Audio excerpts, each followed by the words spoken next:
alis ng pwesto to. Hindi aalis.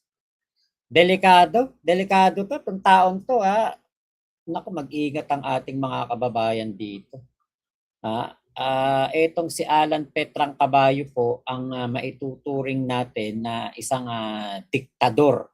Ngayon pa nga lang kung makapagdikta ito sa kanyang mga kasama sa Duterte senators, grabe na po kung mangdikta to Talagang siya ang nag-uutos na i-boycott ang Senado. Imaginein mo yun Senate President ka, nag-uutos ka ng pag-boycott. Kaya sabi ko, naku, delikado to. Itong taon to, napakadelikado po. So eto, pakinggan natin tong pahayag ni, ba't palipat ka ng lipat? Dito ka lang. Etong pahayag ni dating Senador Gordon. At ito ay may habit na si Cayetano Oo nga sa po. House, ganyan na ginawa niya nung speaker siya. Opo. Nung pinapalis siya, in-appoint, sasabihin ko ng in-appoint. Siya kasi yung...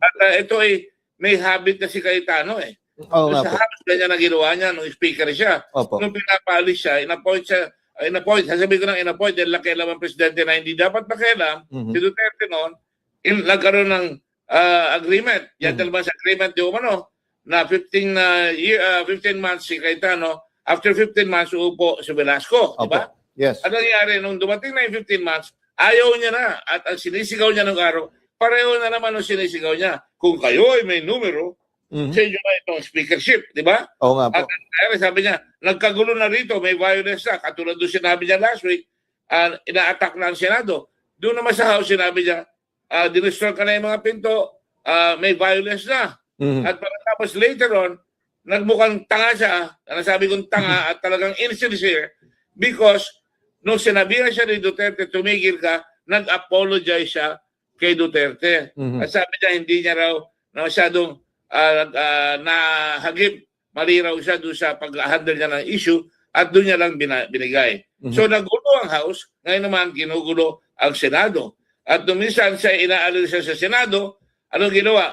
Yung accusation ngayon na pinutol yung internet, na pinutol yung air conditioning, yan na naman. Opo. So this guy is a creature of bad habits. Yun. Dapat tanggalin na talaga yan. Sinabi ko na last week, tanggalin na yan.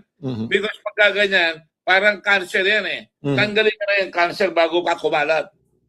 At ito ay may matagal nang gawain ni Alan Petrang Caballo ang ganitong pagmamarakulyo kapag naagawan ng candy. Parang si Piole, pag naagawan ng candy, nagmamarakulyo etong si Alan Peter Cayetano, ito po yung larawan ng isang taong diktador. Nakikinita ko na napaka-diktador nito. Kapag ito po ay naging Senate President, hindi na bababa. Tapos, let's say, kunwari, ito napaka-delikado na magtiwala dito kay Alan Petrang Caballo. Kapag ito naging vice-presidente, pustahan tayo. Gagawa ng paraan yan para mapabagsak ang kanyang presidente. Kahit sino. Kahit sinong maging presidente. Kunwari, Sara Duterte, siya ang vice-presidente, nanalo silang dalawa. Pustahan tayo si Sara Duterte. Magiging pinakamasamang presidente para maging presidente si Alan Petrang Caballo. Kapag ito naging presidente si Alan Petrang Caballo, magdedeklara to ng martial law. Hindi na aalis sa pwesto yan, Kuya Gibelus. Yan ang nakikinikinita ko dyan. Ate Ayumi, Kuya Henry, Ate Bergie Badjola, yan ang nakikinikinita ko dyan, Kuya Tommy Fishing. Hindi na yan aalis sa pwesto. At dyan na magiging miserable ang buhay nating mga Pilipino dahil yung putang inang Alan Peter Petrang Caballo na yan, ang isa sa pinaka-demonyong politiko na makikita natin sa tanang buhay natin, tayong mga Pilipino. Yan ang pinakademonyong senador, pinakademonyong politiko na makikita natin dahil nga po sa kawalang hiyaan na dala niyan. Hindi natin malaman kung ano ang ano niyan, kung ano ang pinangako niyan sa kanyang mga kaalyado ngayon, sa kanyang kasama sa minority na ngayon. Sila na yung minority. Hindi natin alam kung ano pinangako niya, pero sigurado ko meron tong matinding pinangako, kaya po ganyan na nakauto siya ng isang Chis Escudero, ng isang Loren Legarda, ng Jinggoy Estrada. Si Jinggoy naging kalaban niya ni Jinggoy. Naging kalaban ni Jinggoy noon yan dahil sa usapin ng issue ng sexy. Pero ngayon kita nyo na nakasundo niya si Jinggoy. Matamis ang dila nitong putang inang Alan Petrang Caballo na yan. Ravenclaw. Kaya nga po sabi ko, sa isip-isip ko, buti na lang talaga ngayon pa lang nakikita na kung anong klaseng tao si Alan Petrang Caballo. Sabi nga ng kapatid niyan si Lino Cayetano, si Lahis daw yan. Teka, tignan ko lang kung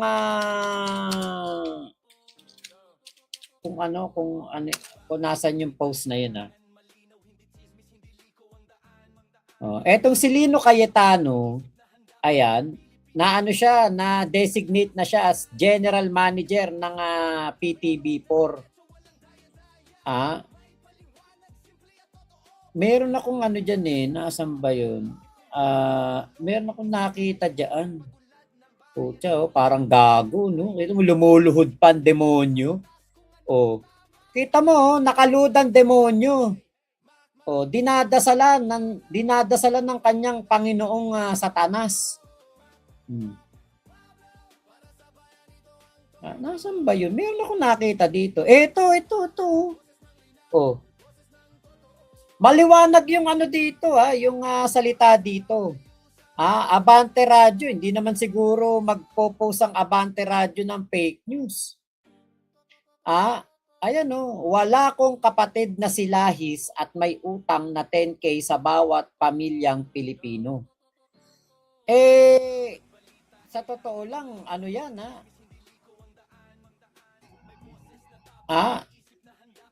yan kapag ikaw si Lahis, parang naguguluhan ka sa sarili mo.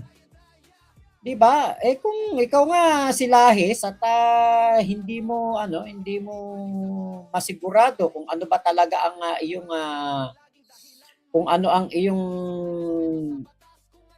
pagkakakilanlan, kung ano ang iyong tunay na kasarian, naguguluhan ka, ibig sabihin yan, lahat ng hahawakan mo na bagay, lahat ng papasukin mo na sitwasyon, lahat yan magulo. Diba? Lahat yan magulo. Lahat yan puro katarantaduhan ang gagawin mo. Diba? Imagine niyo po kapag yan ang isa sa naging mas mataas pa sa senador. Ngayon pa nga lang Senate President ayaw nang umalis sa pwesto. Lalo pa pag naging presidente yan talaga ng Pilipinas. Sunod-sunod na yan, martial law, gagawin na tayong probinsya ng China, West Philippines hindi na atin yan, China na yan. Probinsya na tayo ng China.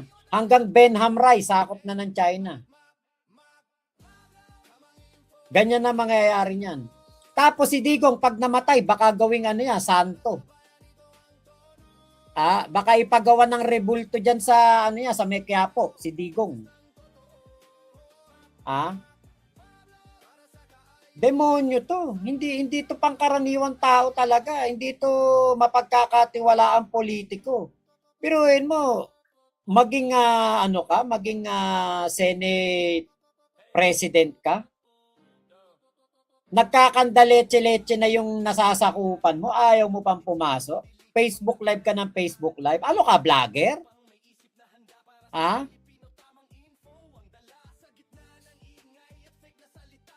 Pakakawalan mga kriminal. Tama po. Si ano niyan, alam nyo, kahit sino sa mga kaalyado ni Digong, kapag naging presidente, example, etong si Sara Duterte naging presidente, o kaya etong si Alan Petrang Caballo maging presidente. Example lang. Si Harry Roque, uuwi na yan. Ma-acquit yan. Si Bantag, lulutang ulit yan, mapupwesto pa yan. Baka maging Department of National Defense Secretary pa yan. Si Kibuloy, lalaya yan. Pakakawalan yan. Kaya napakadelikado po na maging presidente niya mga hayop na yan. Eto pa. 'Di ba? Wala nang pogo. Yung pogo, ililegalize ulit nila yan kasi nandiyan ang malaking pera. Bilyon ang lagayan diyan. Bilyon ang transaction diyan. Si Alice Gu, baka maging senador pa yan eh.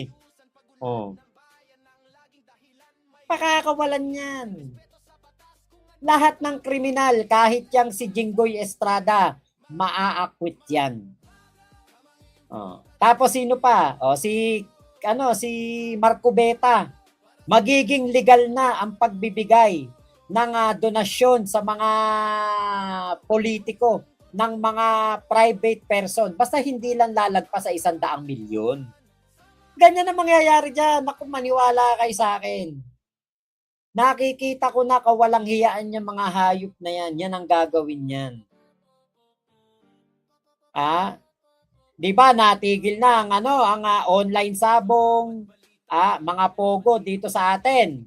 Naku, babalik yan. Ipapaligal pa yan. Lahat ng illegal, Ate Bergie, gagawing legal. Chick boy pala ang damonyong kawatano. Pwede sa chick, pwede sa boy. Naiba na tuloy yung ibig sabihin ng chick boy, kala ko pag sinabing chick boy, Kuya Henry yan. Iba na pala ngayon. Pwede chick, pwede sa boy. Langya ka? Mahilig ka palang mag-lollipop? Kapag ganyan, alam nyo ako, hindi ako against sa mga LGBTQ. Lalo na kapag mga matitino at mga mabubuting tao. Like yung 'di ba ano pangalan noon, yung kongresista, tuwa ako doon pag nagsasalita yon. Si Sir Sendanya. 'Di ba si Sendanya, aminado siya, parang siya, malambot siya. Tuwa ako doon kasi medyo magaling siyang magsalita na parang may pa-eme-eme. Alam mo yung parang gay lingo yung ginagamit niya. Buti pa nga yung mga ganun proud na proud. Itong walang yang to, sabi, meron daw matinding laban na magaganap dahil sa mga hayop na to. Magkakaroon daw ng matinding laban. Yung pala, yung pagandahan ng pilikmata? Labanan ng yan? Labanan ba yan ng pageant ba yan? HMUA by Alan Peter Cayetano? Alam ko sa chick boy, daming chicks. Yun nga po, Ate Bergie. Chick boy equals to Henry. Yun talaga yun Naiba na pala. Pwede sa chick, pwede sa boy. Kaya alam nyo, ito po nga si Alan Petrang Caballo. Petrang Caballo talaga to. Masyadong ambisyoso. At mapang-angkin ang pwesto. Kita nyo ngayon, wala nang babaan, ayaw nang bumaba. Kaya nga po napakadelikado nitong taong to na mabigyan ng mas mataas pa na pwesto bukod sa pagiging senador. Delikado. Kapag yan naging vice-presidente, aagawin yan ang presidency sa kanyang presidente.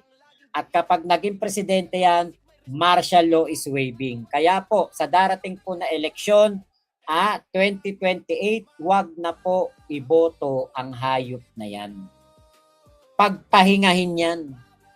At kung pwede, baka pwede, ito, ako, ano lang to kumbaga, suggestion lang. Baka lang naman pwede. Baka lang, pwedeng mangyari. Ako, hindi ko naman sinasabing gawin. Pero di ba nga nasipa na sa pagiging kongresista si Congressman Miao. Si Kong Miao, si Kiko Barsaga na isang nauulol din. Baka pwedeng pagsamahin po to sa selda ng mental hospital. At baka makatulong po yung pag-uusap ng dalawang baliw na to. Pagsamahin sila sa selda para tuluyan na mabuang yung dalawang yan at wag nang palayain. Mga siraulong yan. Hindi po magandang ehemplo sa mga batang politiko, sa mga umuusbong pa lang na politiko, lalong-lalo na sa mga SK pa lang, sa mga nagnanais pa lang na makapunta sa mas mataas na posisyon, hindi po magandang ehemplo. Dahil ang ginagawa ni Alan Petrang Caballo po ay isang malaking kabuwangan, isang malaking katarantaduhan at hindi po dapat tinotolerate yung ganitong pag-uugali. Ito pong si Alan Petrang Caballo ay sigurado kung magiging perwisyong totoo kapag nabigyan pa to ulit ng pwesto na mas mataas pa sa senador. Yan po ang aking nasisiguro sa inyo. Blink Hernandez, mas bilib at mataas pa ang respeto ko kay Senator Lapid kaysa sa mga pangkat ni Cayetano. Tama, opo. Saka, silent worker yan ng Senado. Titignan mo, ganyan-ganyan lang yan. Pero sa tagal po niyan sa Senado, marami pong nagawang batas yan. Hindi po yan yung sinasabing tahimik lang na walang nagagawa. Tahimik yan, hindi mapagmalaki sa kanyang mga nagagawa, hindi palaging nasa social media, pero nagtatrabaho. Totoo ba, inaanak Henry, chickboy ka, ayaw ko paulit-ulit na ninang. Magastos. Lang yan. Kaya dapat po dito kay Alan Cawatano, wag na po iboto tong si Alan Petrang Caballo. Wag niyo na iboto yan mga tropa pips Nako kapag yan binoto niyo pa, nako para kayo nagtampo sa bigas.